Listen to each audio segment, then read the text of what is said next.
live and pre-recorded. This is the Red Ticket Blues podcast. I am Brian Buckley. This is being recorded on September 3rd. To hit the internets on September 4th. Yes, I'm, in the words of Bill Burr, just checking in on ya. Doing a second podcast this week because, well, you can listen to the show on iTunes, TuneIn Radio, Stitcher, YouTube, and follow me on Twitter at BrianBuck13 or the show's Twitter account, Red Ticket Blues. Enough of that. With the whole, in sports and in life now, we're so reactionary to everything.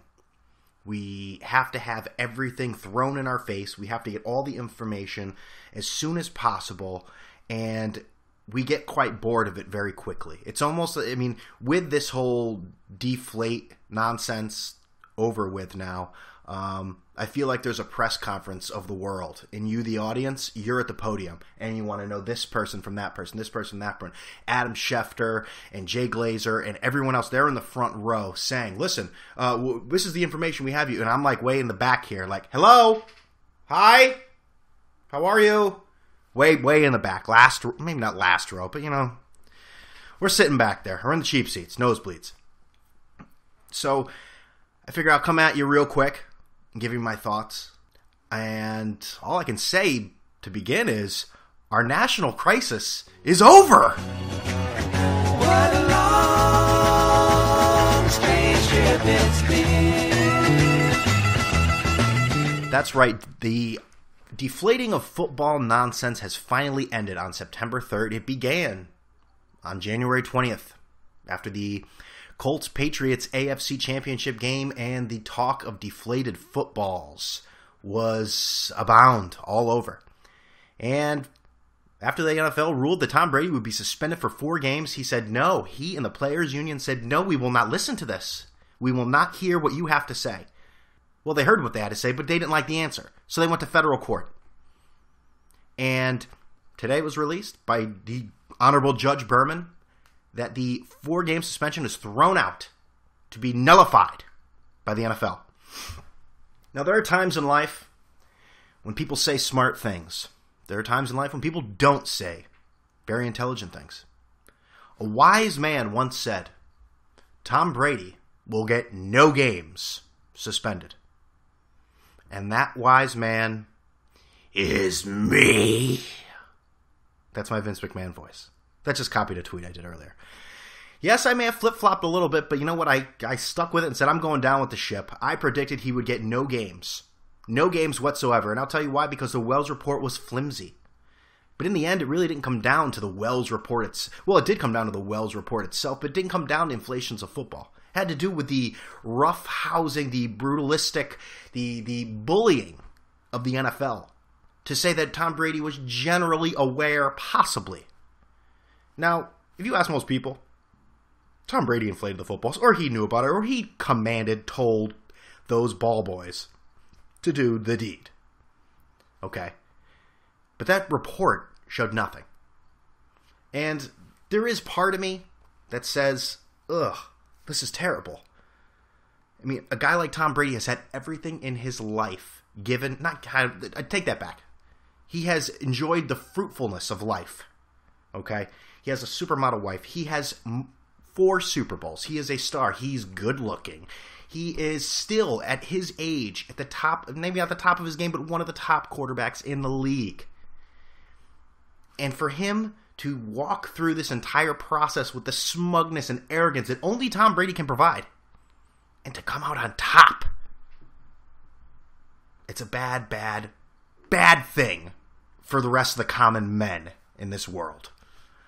It goes to show you that nice guys don't always finish last. They finish first. What am I talking about? Forget that. I was focusing in at this beer here on the Samuel Adams Hoppy Red Special Release. It goes to show you that nice guys finish last. There we go. Boy, how could I mess up such a well-known cliche? The Sam Adams Hoppy Red Special Release. I don't know how much of a special release is. I've never seen it, but you could put special release on a can of dog food, and I think we'd take it. We'd take it. It's not bad, actually. I don't know if this is just a new thing this year or if it's a annual thing.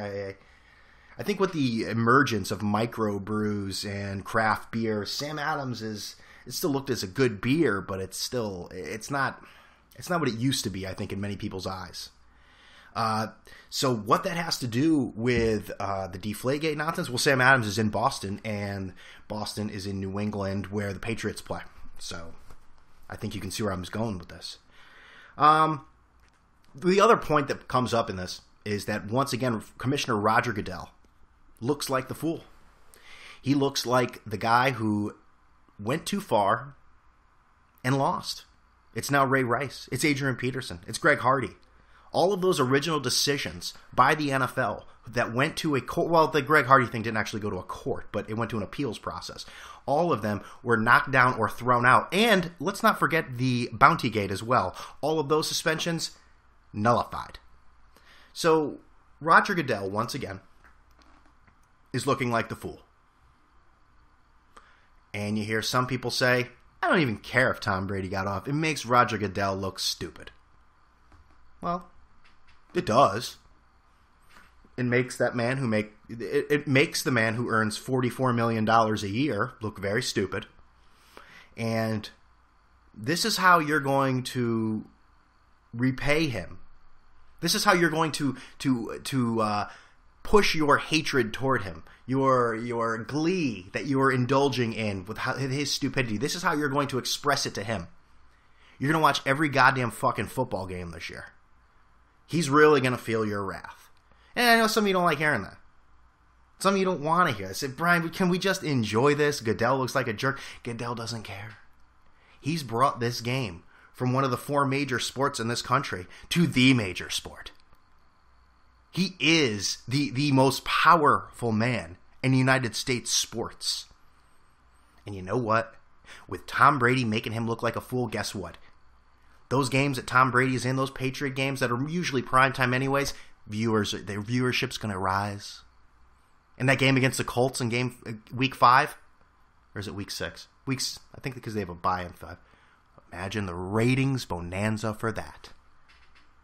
And some of you are saying, well, you think my viewership's is going to matter? Fine, fuck it, I won't do it. Oh, really? Is that the new thing you're going to do? When all your friends are going to like Rusty's wing shack, you're going to say, come on, man, let's go. No, fuck Goodell, man. Fuck him. I'll show him, man. See how stupid he looks. Like, what? Yeah, I'm not going. I don't watch football anymore. I just want to show Goodell how stupid he looks. Roger Goodell doesn't care. Because Roger Goodell is not going to lose his job. Many people say, oh, he's got to be on the hot seat. Not really.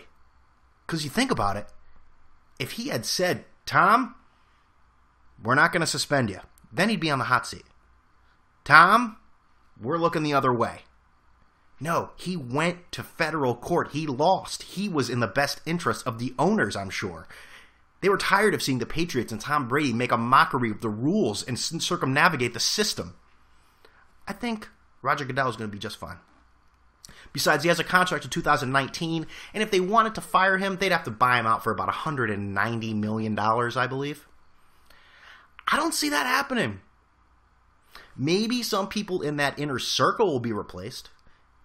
Maybe before they make harsh suspensions, do actual investigations on these things, because it looks like that's the piss poor process in the NFL front office. Is the actual, let's look at everything and then let's make a decision, gather details, gather notes, gather information. That seems to be the lacking part. You're going to watch football. I'm going to watch football. Because you know why? Because we're animals. We like the animalistic nature of the sport. We like the violence. And you know what? We like the gambling. Come on, let's be fair here. And fantasy, which goes hand in hand. Gambling, fantasy, draft duel, DraftKings, FanDuel. Here's the other thing that we forget. Remember when I was talking about being a reactionary society? This is why we also love football. Those games, there's such a short season. All those games matter. Meaning you're going to watch those games. You can't just skip a game. It doesn't work like that. So stick it to Goodell by watching every fucking game. That's what you're going to do. We need to see everything. 16 games, 17 games you're watching. Hey, Roger Goodell, I'm sure took this on the chin. I'm sure he's not a happy man today, tomorrow, and for the next few days. But he's focused on focused on going forward And the focus should be on the game on the field and the festivities celebrating the Patriots Super Bowl championship, league spokesman Brian McCarthy told Fox Sports. In the words of Roger Goodell. So, that's basically it. Like I said, it's going to be a short podcast. We only got about 10 minutes here. So, I don't know what else I've got to say. I want to thank everybody for listening. You've all been wonderful. And I hope to speak to you soon. Remember, you can always listen to the show at BrianBuck13, at Red Ticket Blues for the show title, the show Twitter account. Yes, something like that. And always listen to the show on iTunes, TuneIn Radio, Stitcher, YouTube. And I will see you next week, because I didn't want this story to just... Believe me, you wouldn't want to hear me talk about this on a Tuesday morning. So I'm giving you the goods now. All right? Everyone, have a wonderful, splendid weekend. Stephen Drew's above 200. D.D. Gregorius looks like Roger Maris. What the fuck is going on? Everyone, I'm out of here.